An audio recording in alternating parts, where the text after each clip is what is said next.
வணக்கம். இன்றைக்கி நம்ம பார்க்க போகிற சமையல் என்னென்னு பார்த்திங்கன்னா, ஒரு ஆரோக்கியமான கஞ்சி ரெசிபி தான் பார்க்க போகிறோம். பச்சரிசியும் கொள்ளும் வச்சு ஒரு அருமையான கஞ்சி. ரெகுலராக எடுத்துகிட்டு வந்திங்கன்னா உடம்பு நல்ல ஸ்ட்ரென்த்தாகவும் இருக்கும், வெயிட் லாஸும் ஆகும், நோய் எதிர்ப்பு சக்தியும் நல்லா அதிகமாகும். சின்னவங்கலேருந்து பெரியவங்க வரைக்கும் தாராளமாக இந்த கஞ்சியை எடுத்துகிட்டு வரலாம். ஸோ வாங்க இந்த அருமையான கொள்ளு கஞ்சி எப்படி செய்யலாங்கிறத பார்க்கலாம். இப்போ ஒரு பவுல் எடுத்துக்கலாம். இதில் நான் இந்த பவுல் எடுத்துருக்கேன். இதில் அரை கப் அளவுக்கு பச்சரிசி எடுத்துருக்கேன். இதை சேர்த்துக்கலாம். எந்த கப்பில் எடுத்தோமோ அதே கப்பில் 1/4 கப் அளவுக்கு கொள்ளு. பச்சரிசி ஒரு பங்கு எடுத்தோம்னா கொள்ளு அதில் பாதி பங்கு எடுத்துக்கணும். இதை நல்லா கழுவிட்டு வந்துட்டு பார்க்கலாம். இப்போ பாருங்கள், நல்லா கழுவிட்டு வந்துட்டேன். இப்போ ஒரு ஜல்லடையில் போட்டு தண்ணி வடிய விட்டுக்கலாம்.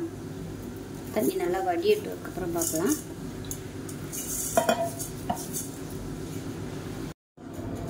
இப்போ பாருங்கள், தண்ணி நல்லா வடிஞ்சிருச்சு. இது அப்படியே ஒரு மிக்சி ஜாரில் சேர்த்துக்கலாம். இது உடனே பண்ண போகிறதுனால நான் கொஞ்சமான அளவு தான் எடுத்திருக்கேன். அதனால நான் அப்படியே சேர்த்துக்கிறேன். நீங்கள் நிறைய குவான்டிட்டி பண்ணி ஸ்டோர் பண்ணி வைக்கணும் அப்படின்னு நினச்சிங்கன்னா கடாயில் போட்டு வறுத்துக்கோங்க. அப்போ தான் உங்களுக்கு ஸ்டோர் பண்ண முடியும். ஈரத்தோடு ஸ்டோர் பண்ணிங்கன்னா உங்களுக்கு அப்படியே பூசணம் பிடிச்ச மாதிரி ஆயிரும். இது குறைன்னு அரைச்சிக்கலாம். அரைச்சிட்டு வந்துட்டு பார்க்கலாம். இப்போ பாருங்கள், நல்லா அரைச்சாச்சு. ரொம்பலாம் நைஸாக இல்லை, அப்படியே கொஞ்சம் திரியாக தான் இருக்குது. இப்போ ஒரு குக்கர் எடுத்துக்கலாம். இப்போ நம்ம அரைச்சதை இந்த குக்கரில் அப்படியே சேர்த்துக்கலாம். இப்போ இதில் நல்ல ஒரு 6 டம்ளர் அளவுக்கு தண்ணி சேர்த்துக்கலாம். இப்போ இன்னொரு சொம்பு தண்ணி ஊற்றிக்கலாம். இப்போ இதில் ஒரு 1/4 டீஸ்பூன் போல் சீரகம் சேர்த்துக்கலாம். அதே போல் ஒரு 1/4 டீஸ்பூன் போல் மிளகு சேர்த்துக்கலாம்.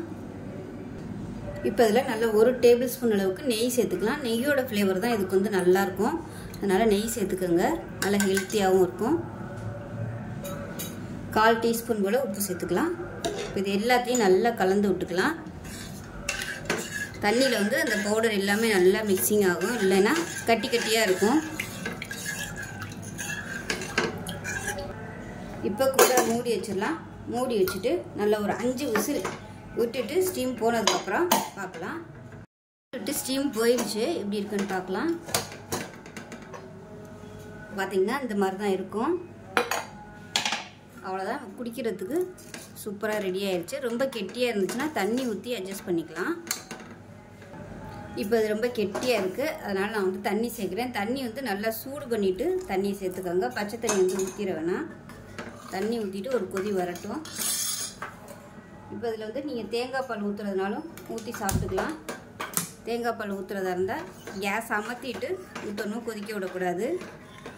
நான் இன்றைக்கி இப்படியே தான் சர்வ் பண்ணுறேன். தேங்காய் பால் ஊற்றலை, உங்களோட விருப்பம்தான். அவ்வளோதான், குடிக்கிறதுக்கு அருமையாக ரெடி ஆயிடுச்சு. இது ரெகுலராக நீங்கள் டெய்லி குடிச்சிட்டு வரும்போது உடம்பு நல்லா ஸ்ட்ரென்த்தாக இருக்கும். உடம்பு வலி, கை கால் வலிலாம் இருந்துச்சுன்னா அதை நல்லா கேட்கும், நல்லா ரிலீஃபாக இருக்கும். உடம்பு நல்லா ஸ்ட்ரென்த்து கொடுக்கும். தசைகள்லாம் நல்லா ஸ்ட்ராங்காகும், வெயிட்டும் குறையும். சளி பிரச்சனை, ஆஸ்மா பிரச்சனை இருக்கிறவங்க இந்த மாதிரி கொள்ளு கஞ்சியாக எடுத்துகிட்டு வந்திங்கன்னா உங்களுக்கு நல்ல ரிலீஃபாக இருக்கும். ஸோ இதே மாதிரி செஞ்சு பாருங்கள். செஞ்சு பார்த்துட்டு எப்படி வந்துச்சுங்கிறத சொல்லுங்கள். வீடியோ பிடிச்சிச்சுன்னா லைக் பண்ணுங்கள், கமெண்ட் பண்ணுங்கள், சேனலை சப்ஸ்கிரைப் பண்ணுங்கள், பக்கத்தில் உள்ள பெல் பட்டனை ப்ரெஸ் பண்ணுங்கள். நன்றி.